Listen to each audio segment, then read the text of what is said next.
오늘 저는 야고보서 1장 26절과 27절 두 절 말씀을 중심으로 경건한 삶이란 제목으로 말씀을 함께 나누고자 합니다. 여러분은 경건을 무엇이라고 생각하십니까? 성경은 경건을 매우 강조합니다. 디모데전서에 보면 크도다 경건의 비밀이여 그렇지 않다 하는 이 없도다. 그는 육신으로 나타난 바 되시고 영으로 의롭다 하심을 입으시고 천사들에게 보이시고 만국에서 전파되시고 세상에서 믿은 바 되시고 영광 가운데 올리우셨느니라고 말합니다.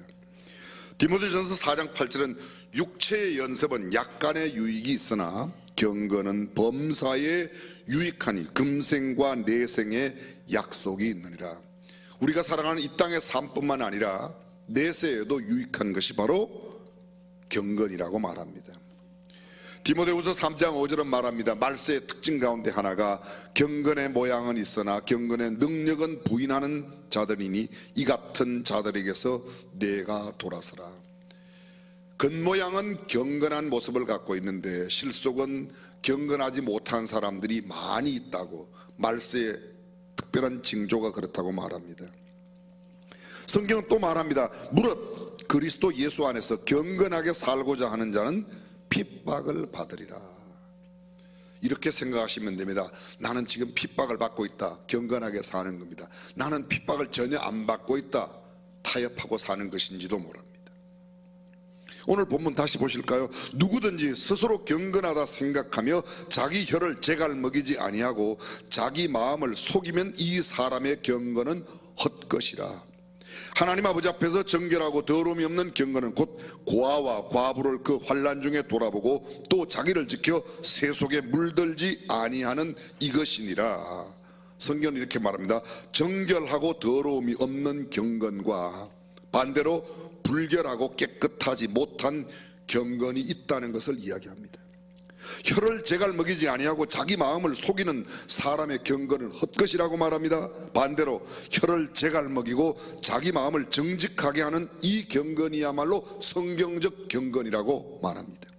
참된 경건은 영혼의 변화로부터 말미암는 경건입니다. 외적인 모양만 가지고 있는, 저를 잠깐 보십시오. 이런 게 경건이 아닙니다. 이런 게, 이게 경건이 아니에요. 성경 구체적으로 이렇게 말합니다. 자기 혀를 제갈먹여 순화된 언어, 성령의 언어, 신령한 언어, 거룩한 언어, 좋은 소식을 전하는 언어, 복음을 전하는 언어, 말씀 중심의 언어, 가장 현저한 경건의 외모는 그의 언어 가운데 나타난다고 말합니다. 그리고 성경은 또 이렇게 말합니다. 고아와 과부를 그 환난 중에 돌아보고 보살펴주는 삶을 사는 사람, 성경을 많이 외우는 사람, 찬송가를 잘 부르는 사람이라고 말하지 않습니다. 기도 시간을 오래 하는 사람, 그것이 중요하지만 그것을 경건이라고 말하지 않습니다. 고아와 과부를 그 환난 중에 돌아보는 사람이 경건한 사람이라고 말합니다.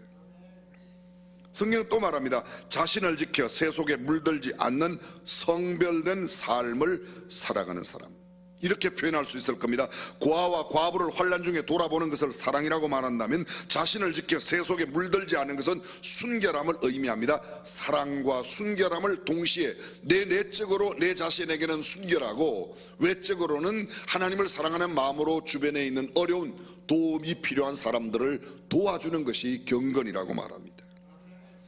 신비한 경험을 했다거나 학문 연구를 많이 하여 지식을 많이 쌓았다고 겉모양만 갖춘 그런 경건의 행동, 직분 때문에 봉사직을 열심히 감당하는 그런 것 가지고 경건을 논하지 않습니다. 하나님을 경외하고 사랑하는 내적 믿음이 자연적으로 그의 삶을 통해서 가난한 자들에게, 도움을 필요로 하는 자들에게 흘러넘치는 삶이 나와야 진정한 경건이라고 말합니다. 경건을 한자어로 찾아보았더니 공경자에 정성스러울 근자를 씁니다. 쉽게 말하면 어떤 대상을 정성스럽게 공경하는 것, 하나님을 그렇게 공경하고 내 이웃에 나보다 배우지 못한 사람, 갖지 못한 사람, 연약한 사람, 도움이 필요한 사람, 그의 신체의 외적인 조건과 상관없이 내 주변에 있는 사람들, 나보다 어렵고 힘들어하는 사람들을 더 존경하고 그를 돌보는 것입니다. 성경적인 의미로 경건은 히브리의 헤시드라고 되어 있는데 이 말은 충실하다, 친절하다, 성자라는 뜻을 갖고 있습니다. 신약의 헬라어에는 유세베이아라고 되어 있는데 이 말의 뜻은 공경하다, 존경하다, 경건하다. 우리는 높은 사람을 존경합니다. 근데 대부분 나보다 더 못 배웠거나 더 가지지 못하였거나 내가 생각할 때 나보다 못하다고 생각하면 그렇게 존경의 대상으로 생각하지 않는 태도를 가지기가 일쑤입니다. 성경은 그들도 모두 존귀하게 여기고 귀하게 대하는 것, 그것이 참된 경건이라고 말합니다. 이 땅을 살아가면서 여러분들은 어떤 생각을 갖습니까? 세상이 공평하다고 생각하세요? 불공평하다고 생각하세요? 세상이 공평하다고 생각하세요? 불공평하다고 생각하세요? 공평해요? 세상이 공평하지 않은 것 같아요. 그럼 다시 여쭤볼게요. 하나님은 공평하신 분이에요? 불공평하신 분이에요? 우리는 다 공평하다고 알고 있습니다. 그런데 하나님이 행하시는 모든 범사를 보면 불공평하다고 느껴질 때가 한두 번이 아닙니다. 어떤 사람은 날 때부터 매우 건강합니다. 어떤 사람은 날 때부터 장애로 태어나서 평생 어려움을 겪고 살아갑니다. 어떤 사람은 소위 아주 부유한 집에 태어나서 경제적인 여유를 마음껏 누립니다. 원하는 것 얼마든지 얻고, 어떤 사람은 아주 빈핍한 가정에서 태어나서 내가 원하는 걸 제대로 얻지 못합니다. 지질이 못나게, 지질이 가난하게 아주 어렵게 살아갑니다. 생각해 보십시오. 전 세계에 있는 모든 그 재화 가운데서 상위 20%에 잘 사는 나라가 전 세계의 부를 86%를 가지고 있답니다. 하위 20%의 나라는 전 세계 재화의 1.3%를 쓴답니다. 그러니까 얼마나 빈 부익부의 현상이 두드러지냐 하는 겁니다. 모두가 가난할 때는 문제가 안 됐습니다. 그런데 빈익빈 부익부의 현상이 나타나서 한쪽으로 부의 쏠림이 나타나면 상대적인 빈곤감을 느끼는 겁니다.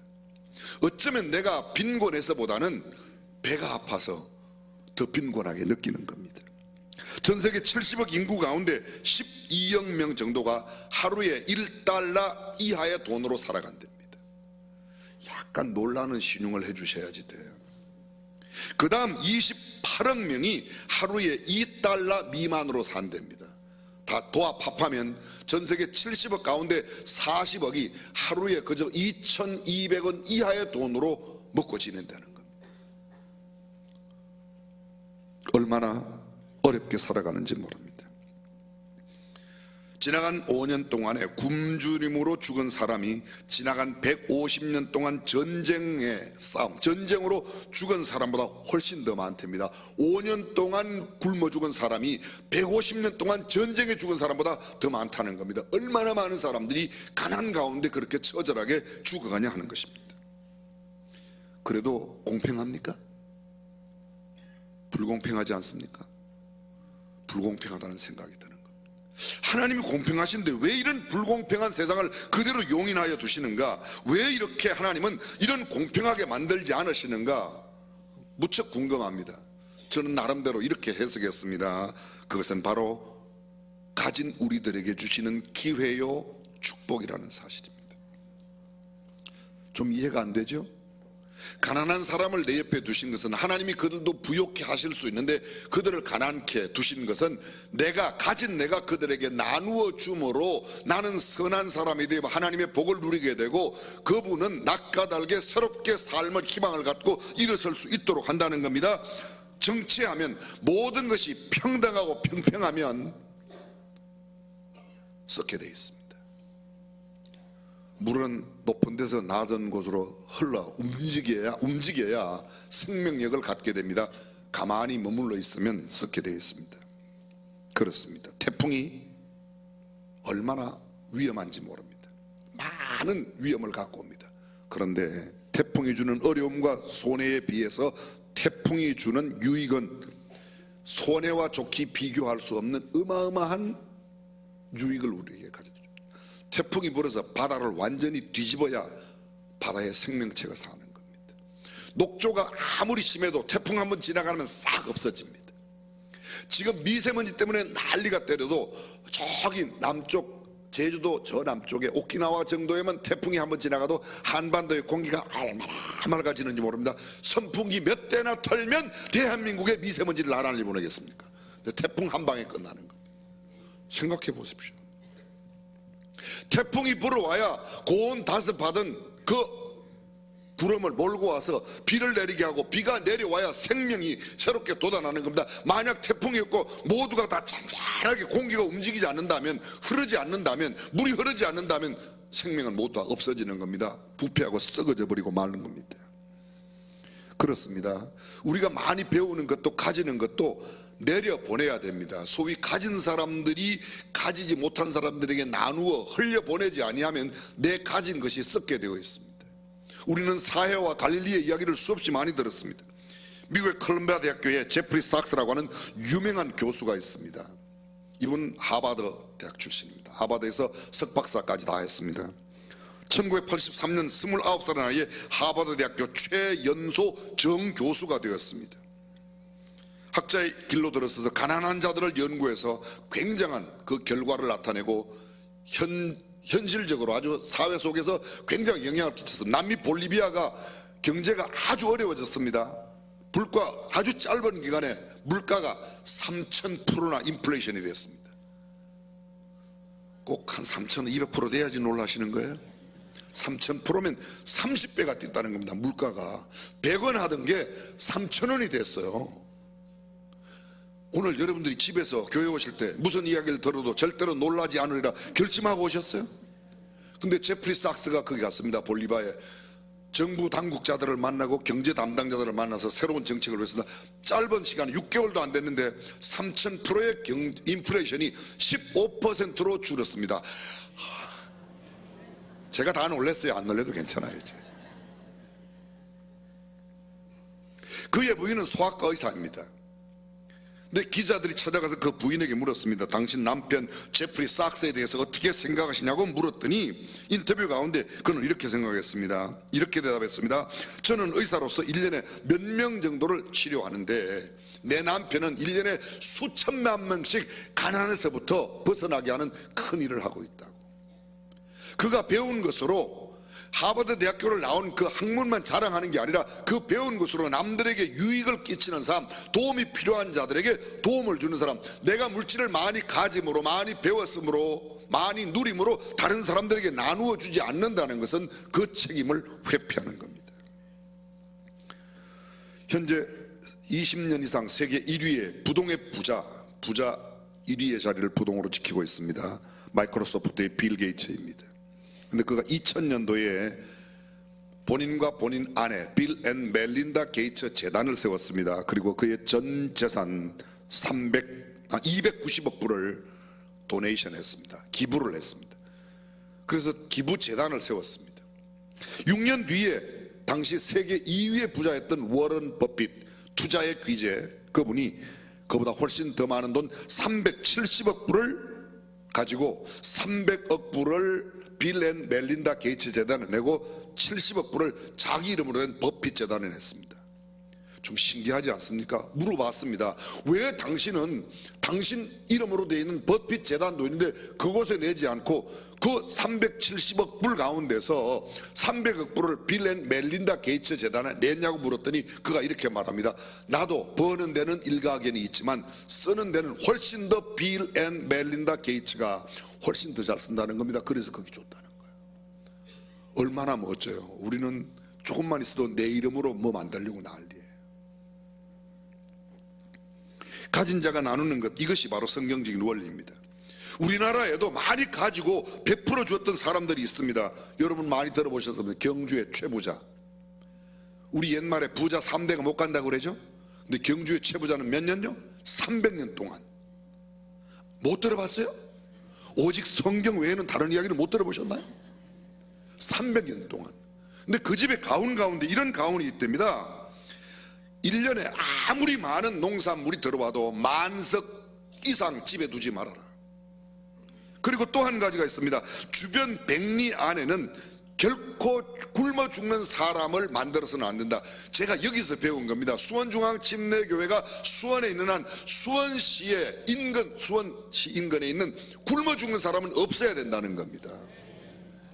우리 교회 성도들만 가진 건 나누면 얼마든지 일은 가능할 수 있습니다. 실제로 우리가 일을 감당하고 있습니다. 우리 수원중앙복지재단 산하에 있는 7개의 기관, 수완선 기념유지재단 안에 있는 양로원, 요양원, 요양보호사, 교육원, 주간보호센터 모두 11개의 기관에서 노인복지기관으로 버드네 노인복지기관은 이용 등록객 수만 3만 5천 명이 넘어요. 단일 노인복지기관으로 우리나라에서 제일 큰 기관이 우리가 운영하고 있는 버드네 노인복지기관. 1년, 그 한 기관만 1년에 예산이 100억이 넘습니다. 수원시 장애인 종합복지관, 장애인 종합복지관으로 엄청나게 커요. 1년 예산이, 그 기관에만 1년 예산이 70억이 넘어요. 수원 중앙 양로원 요양원 합해서 그게 1년에 거의 한 70억 가량 예산이 됩니다. 이런 기관들 우리 모두 합해 11개가 있는데, 그런 것들은 단순히 우리 교회 이름을 자랑하는 그런 기관들이 아니라 교회가 적어도 그런 일에 앞장서서 나누고 베풀고 섬기는 삶을 살 때 우리가 진정한 경건한 모습을 가지고 있는 교회가 될 줄로 믿습니다. 우리만 큰 교회, 우리만 큰 건물을 짓고 우리만 빌딩 짓는 것 의미가 없습니다. 한때 70년대에 대한민국 교회들이 헌금이 많이 모이니까 거저 산골짜기마다 들어가서 기도원을 많이 지은 겁니다. 기도원은 여러 교회가 하나 지어서 조금 불편해도 나누어 쓰고, 어떤 교회는 양로원을 짓고 어떤 교회는 요양원을 짓고 어떤 교회는 고아원을 짓고, 아멘 좀 해도 괜찮아요. 그게 맞죠. 교회마다 다 기도원을 가질 필요가 뭐 있습니까? 제주도에는 여러분이 잘 아시는 김만덕이라는 할머니, 그분은 관기 출신입니다. 천안 신분의 사람으로 양인으로 풀려난 후에 객주를 운영해서 큰 돈을 벌었습니다. 1795년 제주도에 대기근이 닥쳤을 때 자기의 재산을 거의 다 팔아서 제주의 기근을 완전히 해결했습니다. 당시에 임금 정조대왕이 그를 불러서 그가 아련했습니다. 자문은 우리에게 이렇게 말합니다. 선한 눈을 가진 자는 복을 받으리니 이는 양식을 가난한 자에게 주임이라. 줌이라. 선한 눈을 가진 사람은 어디가 돈이 있는지 알아서 돈을 잘 모으는 사람이다. 성경은 그렇게 말하지 않고 내가 가진 것을 어디에 쓸 것인가를 보는 눈이 선한 눈이라고. 할렐루야. 사랑하는 성도 여러분, 저와 여러분들이 이런 선한 눈을 갖기를 주님의 이름으로 축원합니다. 성경 속에 나오는 예루살렘 교회는 성경 속에 세워진 최초의 교회입니다. 모델 교회입니다. 생명을 살려 풍성케 하려는 예루살렘 교회, 두 가지 특별한 강조한 사항이 있었습니다. 가난한 자들에게 그들이 가진 것을 나누어 줍니다. 성경은 이렇게 말합니다. 그들이 가진 사람이나 가지지 못한 사람들이 핍절함이 없이 모두가 다 유무상통했다고 말합니다. 있으나 없으나 다 함께 상통하여 있다. 그리고 또 한 가지 특징은 베드로를 통하여 전도한 그 말씀을 듣고 그들이 변화된 삶과 인격으로 삶을 살았다는 겁니다. 쉽게 말하면 그들이 가진 것을 나누는 삶입니다. 요사이 유행하는 말로 바꾸면 복지교회였다는 겁니다. 복지교회. 복지란 말의 뜻이 뭐죠? 복지. 복자 복지자야. 복지가 영어는 welfare라 그렇게 씁니다. well이란 말은 함께, 더불어 그런 뜻입니다. 더불어, 함께, 같이.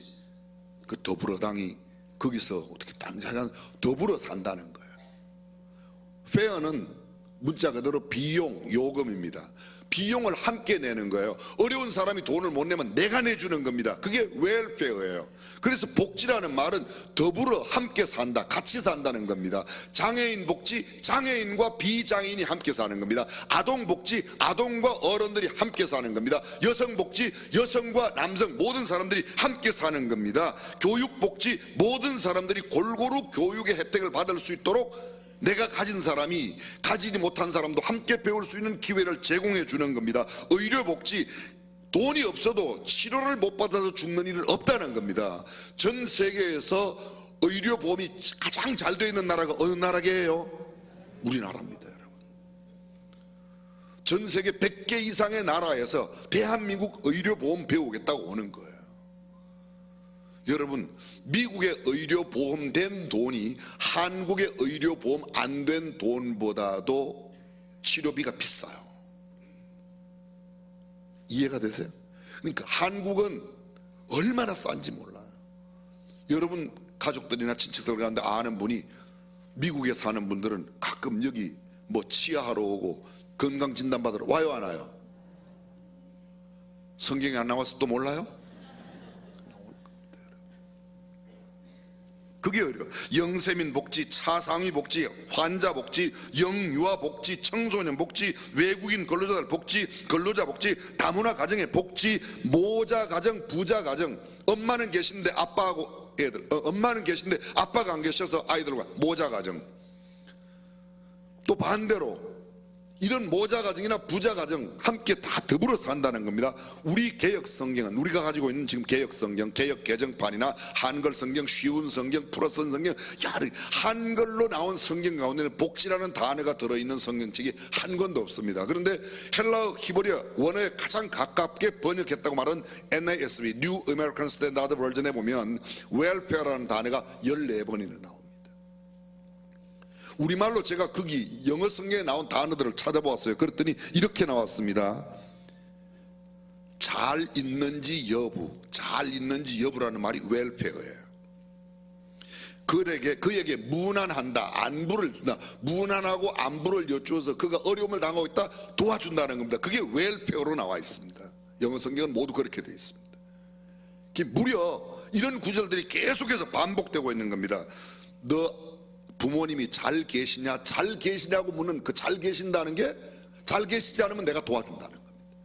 그게 성경이 말하고 있는 웰페어입니다. 그 이외에도 성경은 이렇게 말합니다.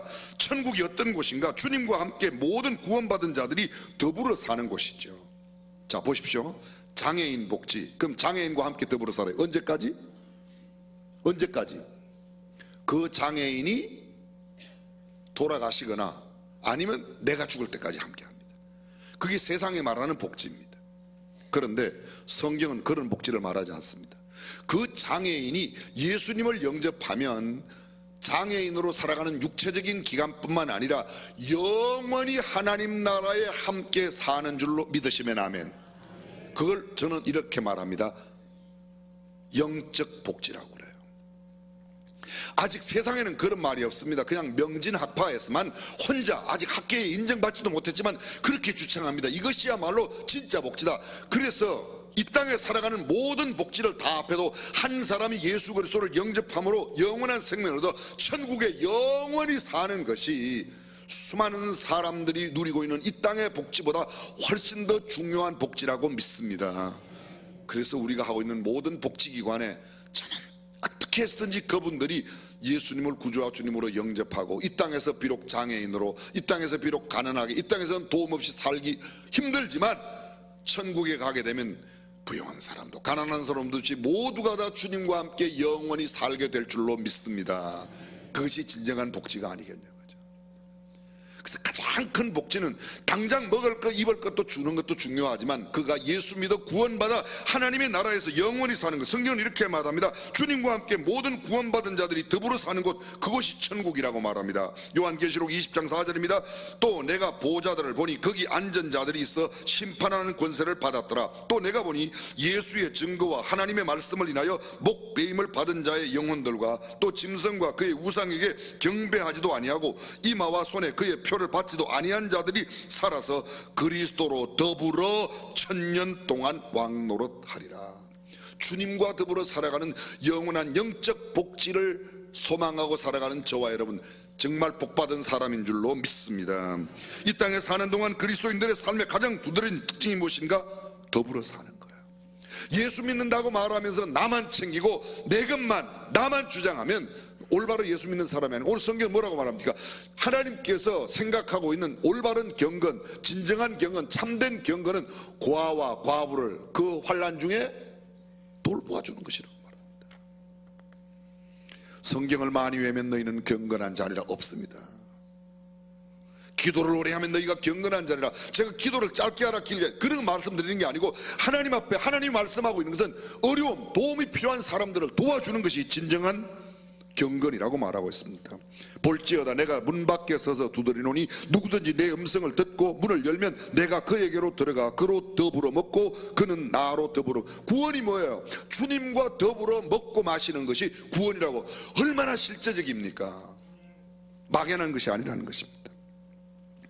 오늘 우리 사회의 가장 큰 문제는 입술로는 신앙이 좋은데 행동의 신앙이 맞지 않다는 거예요. 사실로 말 표현하면 언행, 신행이 다르다는 거죠. 내 말과 행동이 다르고 내 신앙과 행동이 다르다는 겁니다.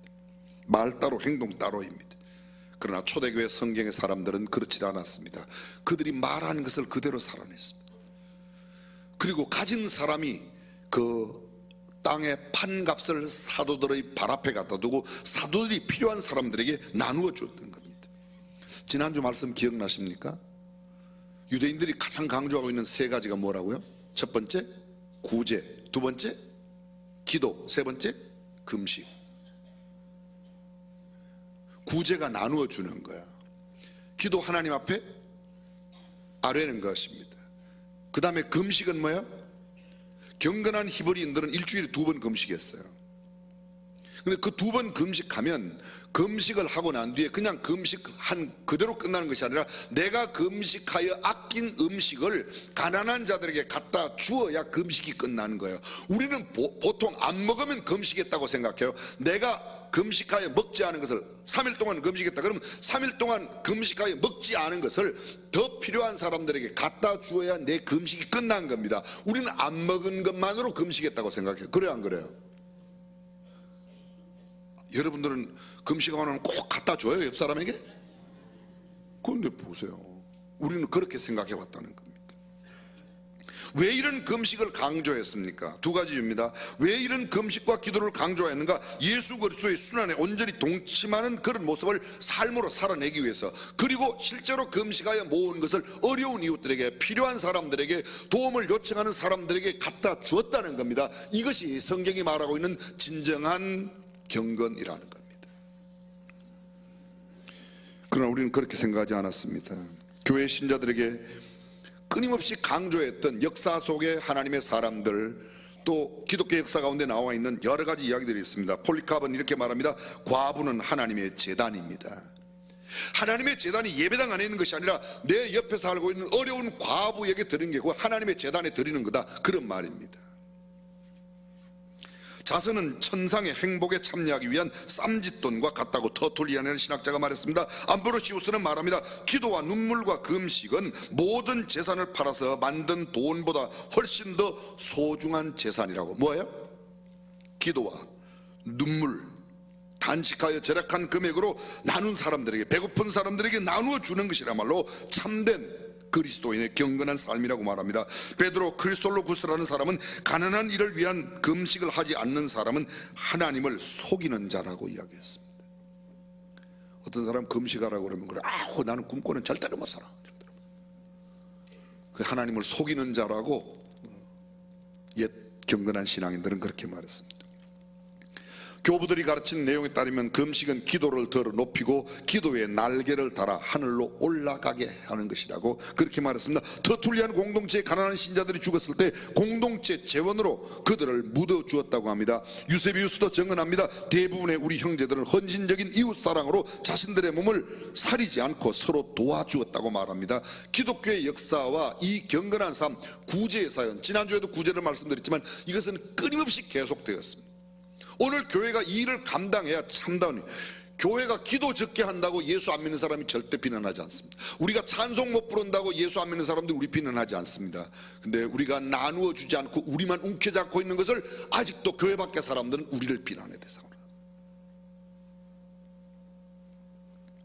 그렇습니다. 단식은 죄의 상처를 낫게 해주며 자비는 마음의 상처를 깨끗이 없애준다. 기도와 단식과 자비는 믿음을 뿌리내리게 해주는 세 가지의 중요한 요건이라고 말했습니다. 3세기 중립 로마의 주교 코넬리우스는 로마 교회 공동체가 과부를 1,500명이나 돌봐주었다. 안디옥 교회는 과부와 동정녀를 3,000명 이상 돌봐주었다. 그 이외에도 감옥에 갇힌 이들, 여행자, 숙소에 환자, 나병 환자, 성전 계단에서 구걸하는 그들을 돌봐주었다. 유명한 자선가 요한은 그의 교회 앞에 있는 사람들 7,500명을 돌봐주었다. 수많은 이런 사역들을 감당했다는 겁니다. 오늘도 끊임없이 우리가 감당해야 될 가장 중요한 사역은 소위 우리 시대에 말하고 있는 사회복지 사역을 해야 될 줄로 믿습니다.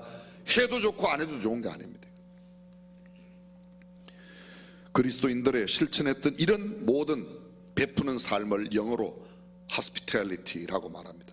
이 hospitality, 소위 우리가 친절을 베푼다 이런 것에 똑같은 어원을 두고 있는 단어가 두 가지 있는데 여러분들이 잘 아시는 단어입니다. 영어로 하겠습니다. 하나는 호텔입니다. 하나는 hospital, 병원입니다. 병원과 호텔, 이것이 바로 hospital의 어원과 똑같은 데 있습니다. 쉽게 말하면 여행에 지쳐있는 사람들이 쉬는 곳 호텔, 병들고 몸이 약해 있는 사람들이 그 몸의 회복과 몸을 다시금 재충전하기 위하여 주어진 병원, 이것이 가장 먼저 베푸는 삶의 기초예요. 사람들이 그렇게 말합니다. 교회 가면 병 고친다 그렇게 말하면 교회가 무슨 병원이냐? 네, 맞습니다. 교회는 병원입니다. 우리의 영혼의 병도 고치고 육신의 연약함도 고칠 수 있는 것, 그리고 내가 부족한 것을 체험받을 수 있는 것이 진정한 교회가 되어야 성경적인 교회가 될 줄로 믿습니다. 인류 역사상 최초의 사회복지 복합 건물 병원은 가이사라의 대바실리우스 세운 바실리아드, 그게 병원 겸 호텔이었습니다. 어저께 어떤 분이 제게 조그마한 쪽지를 하나 주었습니다. 그분은 교장 선생님으로 은퇴하신 분인데요, 한자성어, 사자성어 두 가지가 있었습니다.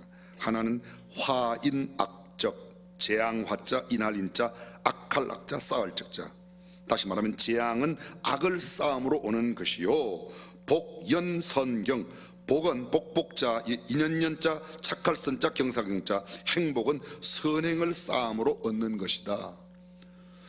경건한 그리스도인들의 삶은 선행을 함으로 그 선행 까닭에 하나님의 축복을 누리는 사람인 줄로 믿습니다. 주역에 보면 역경에 이렇게 되어 있습니다. 선한 일을 쌓은 집에는 반드시 경사가 있고 선하지 못한 일을 쌓는 집에는 반드시 재앙이 있다. 사랑하는 성도 여러분, 우리가 경건한 그리스도인으로 살아 하나님의 축복이 넘치는 행복한 가정이 되시기를 주님의 이름으로 축원합니다. 기도하겠습니다.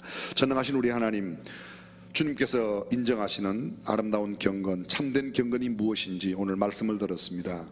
귀로만 듣고 머리만 끄덕이는 우리가 아니라 삶으로 실천하는 우리가 되게 하옵소서. 예수님의 이름으로 기도합니다. 아멘.